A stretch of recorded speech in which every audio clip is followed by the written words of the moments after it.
आज की ताजा खबरों की इस अपडेट में बात करेंगे देश भर की तमाम बड़ी और काम की खबरों की साथ ही सरकार की ओर से आज लिए गए कुछ महत्वपूर्ण फैसलों जारी किए गए कुछ नए नियमों की। इसके अलावा नया वाहन खरीदने वाले लोगों के लिए आज एक जरूरी और महत्वपूर्ण खबर निकल के आए सामने, बताएंगे आपको आगे इस अपडेट में। इसके अलावा सरकारी कर्मचारियों के लिए आज एक बड़ी और महत्वपूर्ण खबर है, बताएंगे आपको आगे इस अपडेट में। इसके अलावा जो है सरकार ने जो है बाइक टैक्सी बंद करने का आदेश दे दिया है, इस खबर को भी जानेंगे पूरे विस्तार से। इसके अलावा बैंक खाताधारकों के लिए भी एक बड़ी खबर निकल के सामने आ रही है, इस खबर को भी जानेंगे पूरे विस्तार से। तो बुलेटिन की शुरुआत करते हैं आज की पहली बड़ी खबर से। तो पहली बड़ी खबर देखिए, मारुति की 7 कारें 8 अप्रैल से 62,000 रुपए तक होगी महंगी, साल में तीसरी बार कंपनी ने किया है इजाफा। मारुति सुजुकी की कारें जो है आपके लिए खरीदना महंगा होने वाला है, क्योंकि मारुति सुजुकी की जो कारें जो है वो आपके लिए जो है वो खरीदना महंगा हो सकता है, क्योंकि कंपनी जो है वो दाम बढ़ा रही है। 62,000 रुपए तक जो है आपको ज़्यादा देने पड़ेंगे। दरअसल बात यह है कि मारुति सुजुकी की 7 कारें 8 अप्रैल से जो है 62,000 रुपए तक महंगी हो जाएगी। कंपनी ने एक्साइज फाइलिंग में बताया कि रॉ मटेरियल और ऑपरेशनल कास्ट के बढ़ने की वजह से यह फैसला लिया गया है। मारुति सुजुकी 2025 में अब तक तीसरी बार अपने वाहनों के दाम बढ़ाए हैं। पहले बढ़ोतरी जनवरी 2025 में हुई थी, इसमें कंपनी ने 4% बढ़ोतरी की थी। दूसरी बार फरवरी 2025 में दाम बढ़ाए गए थे, इसमें जो है मॉडल के आधार पर 1% से 4% बढ़ोतरी हुई। सबसे ज्यादा बढ़ोतरी सेलेरियो मॉडल में हुई, जो 32,500 रुपए की गई थी।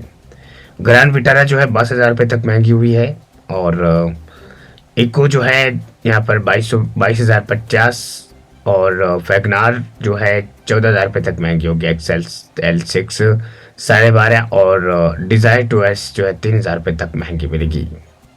वो इनपुट कॉस्ट बढ़ने के चलते जो है कंपनी ने जो है दामों को बढ़ाने का फैसला किया है। तो मारुति सुजुकी की कारें अगर आप खरीदते हैं तो आपको जो है पहले से ज़्यादा पैसे जो है वो देने पड़ेंगे, यानी पहले से ज़्यादा पैसे जो है आपको देने होंगे।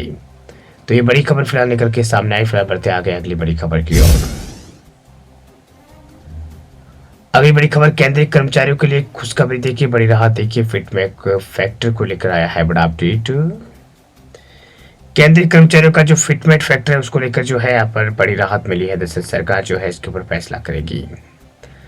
दरअसल बात यह है कि सरकार जो है फिटमेट फैक्टर को लेकर जो है फिलहाल कर्मचारियों को जो है मतलब कर्मचारियों की जो फिटमेट फैक्टर है उसको लेकर जो है बड़ा फैसला जो है सरकार करने वाली है।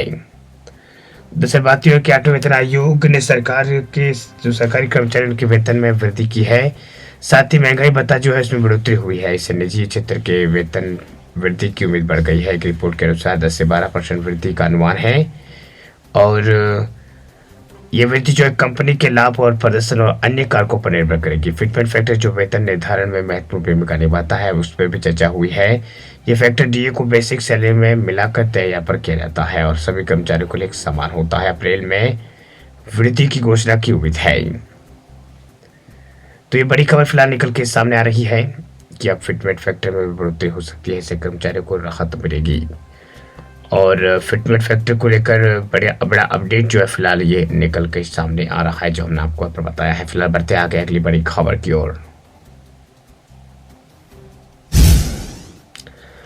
अगली बड़ी खबर बाइक टैक्सी को लेकर बड़ी खबर देखिए। ओला उबर कंपनी को लेकर भी ये बड़ी खबर देखिए। ओला उबर रैपिडो पर कर्नाटक सरकार का एक्शन।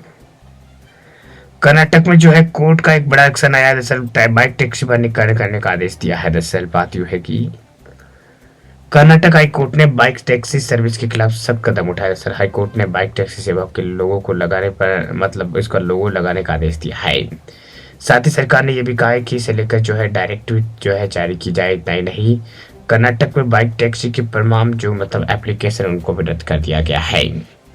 कर्नाटक हाई कोर्ट ने राज्य में जो है बाइक टैक्सी सेवा बंद करने के लिए 6 हफ्तों का वक्त दिया। इस दौरान बाइक टैक्सी सेवा बंद करने को लेकर नियम जारी करने का आदेश दिया गया। बताया आपको 2022 में सभी ऐप आधारित ऑपरेटर्स ने बाइक ट्रांसफर व्हीकल्स के रूप में मान्यता देने को लेकर अपने निर्देश की अर्जी दी थी, और हाई कोर्ट ने जिस पर अंतरिम आदेश के अनुसार बाइक टैक्सी चला रही कोर्ट ने उसे सभी को रद्द कर दिया है। हाई कोर्ट ने कहा कि जब तक राज्य सरकार मोटर वाहन अधिनियम के तहत उचित गाइडलाइन नोटिफाई नहीं करती है तब तक जो है बाइक टैक्सी नहीं चला सकती है। तो बाइक टैक्सी को लेकर ये बड़ी खबर फिलहाल निकल के सामने आई। बढ़ते हैं फिलहाल आगे अगली बड़ी खबर की ओर। अगली बड़ी खबर है बैंक खाताधारकों के लिए बड़ी खबर देखिए। IDFC फर्स्ट बैंक डिस्ट्रीब्यूटर्स अब कर सकेंगे पेंशन। डिस्ट्रीब्यूट कर सकेंगे पेंशन। सरकार ने मंजूरी जो है वो दे दी है। दरअसल आईडीएफसी फर्स्ट बैंक को सरकार ने ये मंजूरी दी है। दरअसल बात यह है कि भारत सरकार ने सेंट्रल जो यहाँ पर पेंशन अकाउंटिंग ऑफिस जो है CPAO, उसने केंद्रीय सरकारी पेंशन और पेंशन डिस्ट्रीब्यूट करने के लिए आईडीएफसी बैंक को मंजूरी दे दी है। ये बैंक पूर्व सांसद, ऑल इंडिया सर्विस के रिटायर्ड अधिकारी और सुप्रीम कोर्ट, हाई कोर्ट के पूर्व जजों, राष्ट्रपति, पूर्व राष्ट्रपति, उपराष्ट्रपति, केंद्रीय मंत्रालय और विभागों के रिटायर्ड अधिकारियों की पेंशन का पेमेंट करेगा। साथ ही IDFC first bank saving account में जो है पैसा ये आपको मिलेगा।